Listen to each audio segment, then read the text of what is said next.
Hey, what's going on? I know in 2 days. That's crazy. But that's why your boy is crazy. Um, God, it's bright as hell outside. I'm sorry, I'm keeping the window open because otherwise there's no light in here other than the artificial light. That's not good for you. I was going through some old videos on my channel because staring at cobwebs is something that I do. Um, and I found a video that I had done on Halo Infinite. And boy, oh boy, never mind the cat. Um, Halo Infinite. Huh? How about that one?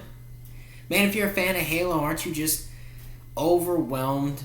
Don't you just feel this immense emotional satisfaction that Halo Infinite just was a banger, you know? Everybody loves it. It's won every single award. It kept everybody around. The game is perfect. There's no problems with it, and it was the absolute just greatest Halo success story ever.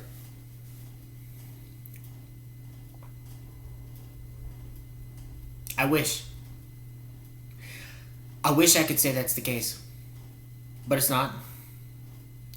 It's not. I played Halo Infinite. I was super pumped for Halo Infinite. I'm a big Halo fan.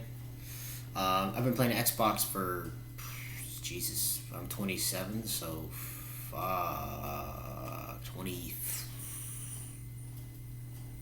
maybe 20 years, just about.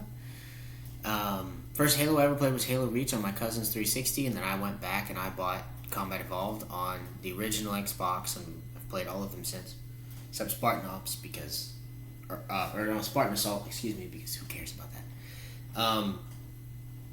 And I like pretty much all of the Halos. Combat Evolved is pretty good. Feels old, but it's pretty good. It's the origin story, right? Um, Halo 2 is very good. Halo 3, I think, is vastly overrated. I don't care. Um, ODST is pretty good. Halo 4 is my personal favorite. Halo 5 was meh. And then Infinite was just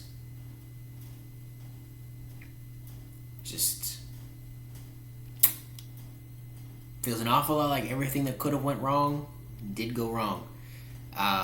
Wars 1 is good. Wars 2 is eh. He's probably going to start meowing soon. But it got me thinking. I saw that old video on Halo Infinite about them having free-to-play multiplayer and how that was probably going to be a bad thing. A statement that I still stand by the way. And, but it got me thinking about Halo Infinite in general and like, man, I haven't thought about Halo Infinite in a long time. I played it when it first came out. I played through the campaign and, you know, I had rose-colored glasses at the time because it'd been so long since there'd been a Halo game. It was only 6 years. And so I had these rose-colored glasses on when I played the campaign. And then I thought the multiplayer was okay. But here we are, almost a year on, and I haven't had Halo Infinite on my console installed for something like probably 10 months, 9 or 10 months. I haven't even thought about the game in a long time. It ended up being just an absolute just failure in so many levels. You know, it ended up becoming a game where literally the only thing that saves it is the free to play multiplayer. If it wasn't free to play multiplayer, I guarantee you, Halo Infinite would be dead. No one would be playing it. It would be a ghost town every time you loaded the game up. It feels like everything that could have went wrong with Halo Infinite went wrong with Halo Infinite. 343 has this really bad habit of coming up with ideas that might not work 100% when they're initially put into games. But if they were to just take it and put it in the oven a little bit longer, bake it a little bit more, it would come out looking a lot better. It would come out better in the games. But instead, 343 has this weird habit of they'll put something in a game, and then the moment they take some heat for it, they immediately just back up and throw literally everything out. They throw the baby out with the bathwater, and then they go back to stage one and just craft everything brand new again. I mean, look at how different Halo 4 is from Halo 5 is from Halo Infinite. that level of just fundamental gameplay difference is not something that you see happen when a developer has a solid picture of what they want this franchise to be going forward, what they want their particular mark on it to be going forward, right? Bungie will always be able to brag about the fact that they're the ones who created Halo. 343 doesn't really have anything to brag about. They have Halo 4, which is probably the best received of the Halos that 343 has done. It got a little bit mixed reviews when it came out, but it's gotten a lot better reviews. People seem to like it a lot more as time has gone on, especially because now you have things you can compare it to going forward. Halo 4 had a decent multiplayer, I thought. It had a class system like Call of Duty. God, my arm hurts. Class system like Call of Duty did. You know, you could create loadouts, but it wasn't super. I don't know. It wasn't something that sort of broke the game. It was just a cool, different feature that they had to allow you to, have a little bit more customization in the way that you played. It had the best campaign of all of the 343 stories, without a doubt. Halo Wars 2 campaign was poo.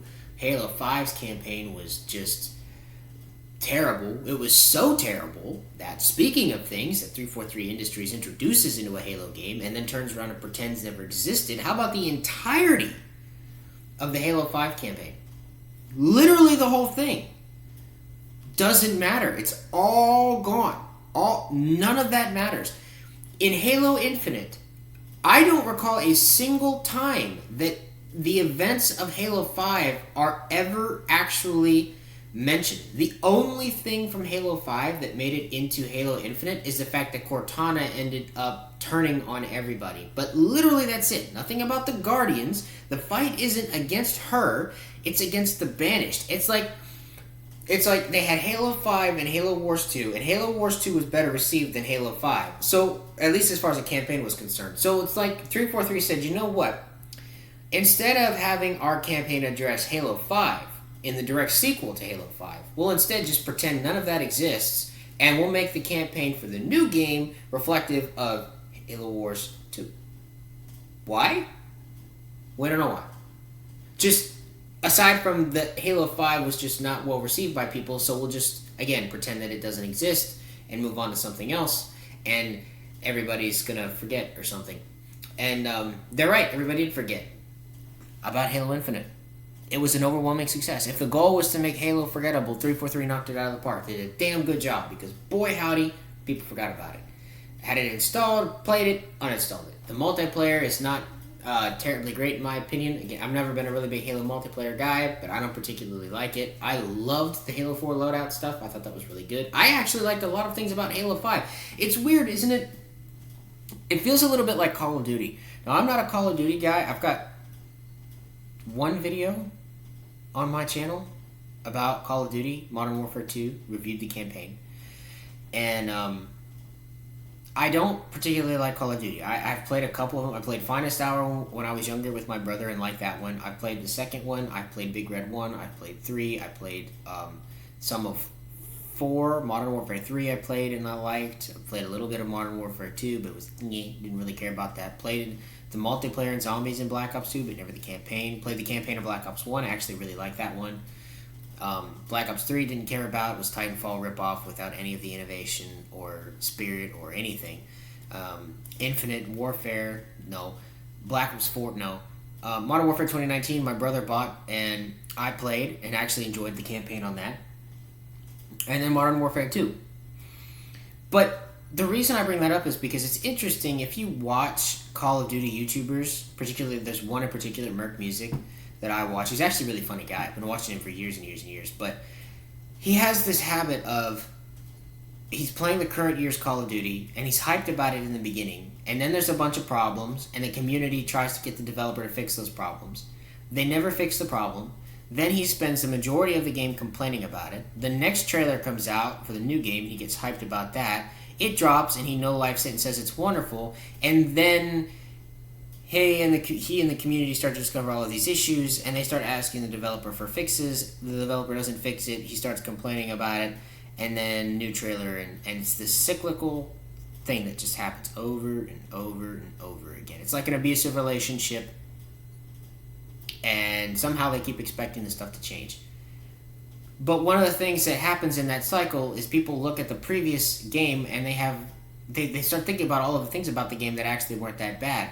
What's funny about that is I've gone back and played some of Halo 5's multiplayer in the time that I've had Halo Infinite removed. Now, I don't play Halo 5 very often, very infrequently. I can count on one hand the number of times in the last 2 years that I've played Halo 5. Less than 5 times total. But it was amazing to me going back and playing it how much better that game felt than Infinite in the multiplayer. The fluid armor movement, which at the time I thought was really dumb. All of the different weapons, I love the different versions of the weapons, right? The different, what do they call them? Variants of weapons. Again, a weird addition at the time that sort of was overcomplicated, and the rec pack thing was dumb. It was still stupid. That's still a dumb system. But all the different variations of the weapons and the vehicles and shit was really cool. It's interesting because, again, things about Halo 5 that rubbed people wrong initially, if you go back and you play Halo 5, I think you'd find a lot of people actually prefer that game overall more than Infinite. And again, for me, that's just another example of why Halo Infinite is just... It's just bad. It's just bad, you know? And I was somebody who was trying to give 343 Industries the benefit of the doubt.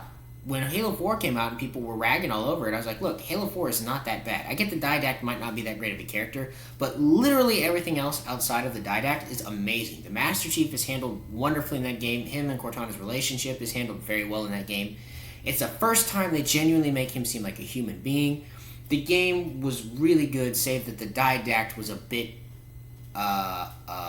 overhyped and undercooked, which is a consistent through line in 343. You see that in 4, you see it in 5 with the Truth trailer. Remember that one where Locke and Chief swap positions in this sort of one of them standing over the other with a pistol drawn, and the dialogue is different. They did one for Locke and then they did one for Chief. Overhyped, literally undercooked, was not at all relevant to what happened in Guardians at all, period. Infinite's the same way. Overhyped, undercooked. Halo 4 was good, though. Really good. And so I was always a defender of 343 Industries. I said, well, no, let's give them a chance here. They're Combat Evolved came out at a time where Bungie was able to push the envelope in ways that people didn't think was possible in a shooter. So let's give 343 their shot. This wasn't that bad. It was good enough to warrant, at the very least, good enough to warrant a next game. And then the next game comes out, it was Halo 5 Guardians, and the campaign is terrible, but the multiplayer wasn't too bad. Warzone was hit or miss, but all in all, 2 out of the 3 things in the game weren't that bad. And Forge was really good, too.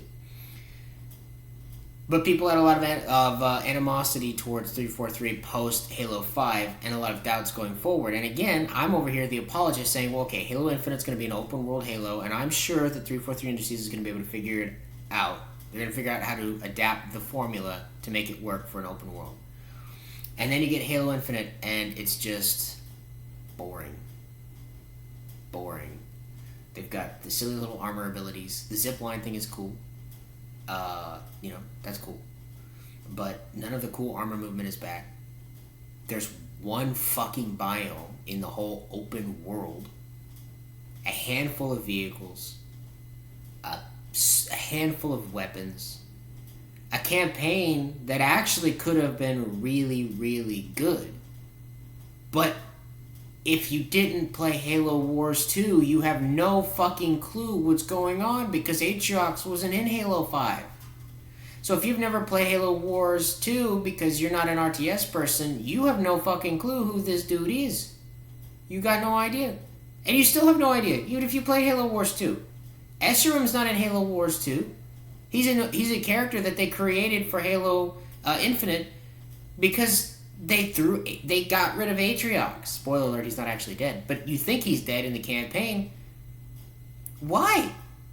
What happened?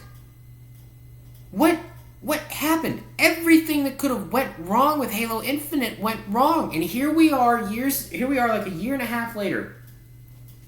And Xbox has gone through some cuts, right? A bunch of the campaign team got cut. They have no plans according to Infinite. Now keep in mind, before I get into this next part, Halo Infinite, they said, was supposed to be a 10-year Halo game. It's an open world Halo game, and they were talking about how they'd be able to have seasons, just like Destiny 2 does. They were going to have, and that was the way they were going to be able to add storyline to it. They were going to have DLC, they were going to have all of this stuff. It was going to be a 10-year Halo game. They're already working on another one. They canned a bunch of people for the campaign, on the campaign side, the writing team, right? Which might be a good thing considering how the writing was going. It's unfortunate, but it might have been a good thing for the game. Who knows, you know? Working on the next one, like I said, canned a bunch of people for the campaign team. Then they came out and said that they never had any plans for DLC for Halo Infinite. Not that the Xbox personnel cuts affected DLC going forward, but that they never had any plans to add DLC to it. The Flood aren't in the game. The Arbiter's not in the game. No compelling villains are in the game. It ends on a cliffhanger to set up what should have been DLC for this game. But now seems like it's just setting up a sequel. And my thing is, 10 years is an awfully long time to ask people to wait for a sequel. Unless your game is like revolutionary and does something nothing else does, then maybe 10 years is enough time for people to want to still play the game. We'll find out when Elder Scrolls 6 launches. We'll see if Bethesda is able to pull that off. I don't think they will. They can only keep selling us Skyrim so many times. It's been like, what, 8,000 times now? Skyrim has come out at some point. Here pretty soon they're going to release Skyrim, the smoke signal version, or the version that you can play on like those little signs on light posts that have the little dude that tells you to walk, and then they got the hand. At some point Bethesda's going to give us a version of Skyrim where you can play it on that. That's about the only thing left for them to do. Or like I said, smoke signals. Skyrim, the Carrier Pigeon edition. We'll see if they can pull it off, but it's going to end up being about 10 years. It might already be over. It's over 10 years since Skyrim. Skyrim came out in 2012. So we'll see if they can pull it off. But Halo Infinite didn't pull that off. Halo Infinite didn't bring people in. Halo Infinite, I mean, again, free-to-play players maybe. But it didn't bring any people into the lore. It didn't bring any people into the story. And they're trying to tell some pathetic-ass narrative in the fucking seasonal model for the multiplayer, which, again, who gives a shit? It doesn't actually tie in anything important. Failure. Abject failure. Failure. So at this point, I think that 343 Industries, I think they should still be involved in the Halo process, but I think Xbox needs to step in and they need to get involved. Halo is one of Xbox's flagship franchises. It is the franchise that saved Xbox back in the day. It is the reason that Xbox still exists today. And it feels an awful lot like Xbox just doesn't care about it. It feels an awful lot like they're willing to just let it die in the gutter, and I can't think of a reason why you would let that happen. I can't think of a reason why you would take your crowning jewel and you would just let somebody smash it to bits and just stand there and not do anything about it. They need to have another team come in that can help with that. I don't know who that team would be, but somebody needs to get involved and save Halo. We need to just scrap Infinite. We all need to just admit, I like the open world concept and I think it could work. I think a Halo set up like Destiny 2 would absolutely work. It'd be a gold mine. That would be phenomenal. It would make shitloads of money. I played Destiny 2 like a fucking crackhead. I would play the shit out of a Halo game that was set up like Destiny 2. But you need to have the team and the infrastructure. You need to have the knowledge, the know-how on how to make that work. So they need to have another team step in. 343 Industries can't do this, obviously. This is their fourth attempt, their third attempt in a mainline Halo series, and they can't do it. As far as if Xbox wants the Halo franchise to suffer, then they can just let the piece of shit show keep going. But the games, they need to just step in and do something about that. I don't want to see Halo go the way of the dodo, but if they don't have a banger coming out, or if they wait too long, Infinite, the sour taste from Infinite is just not going to be something that a lot of people are going to be able to get over. I'll buy every Halo game that comes out. I'll play every one of them because I'm a big Halo fan. But the hardcore Halo fans, there are not a lot of them left anymore. A lot of them noped out after the way that Infinite went. And I just don't get the marketing decisions. I don't get the decisions on behalf of the developing team. I don't get how Xbox is quiet about this. but something has to happen. So Halo Infinite is an abject failure, and I don't want to see Halo be a failure. We need to save. We need to save the franchise. Somebody needs to come in and do something differently. I don't know when that's going to happen. I don't know how it's going to happen, but somebody has to come in and get Xbox to get the hell off their ass and put some pressure on 343 to make a good Halo game. Go back and pull concepts from your other games that might have been undercooked, put them together, weave them into a coherent plot, and give that to people. Stop introducing new things and then throwing them away. You put out a bunch of these story threads and then they never go anywhere. So instead of people being able to look at your story and see this tapestry, regardless of whether it's a good tapestry or not, it is simply coherent. Instead of just mere coherence being something that people are able to deduce from your trilogy of games, it looks like it's an unraveled mess because nothing ties together. They need to go back and they need to fix this. Xbox needs to get involved, and I hope that Halo's not dead, but as it stands right now, Halo Infinite is dead and gone. I don't care about the multiplayer. That doesn't matter. It's free to play. There's always going to be people playing it. But the hardcore Halo fans, the people who wanted this game to be amazing, are disappointed by it, and they get more and more disappointed every single day. We need to save Halo. It needs to happen soon. Phil Spencer, you need to get involved. You need to fix this.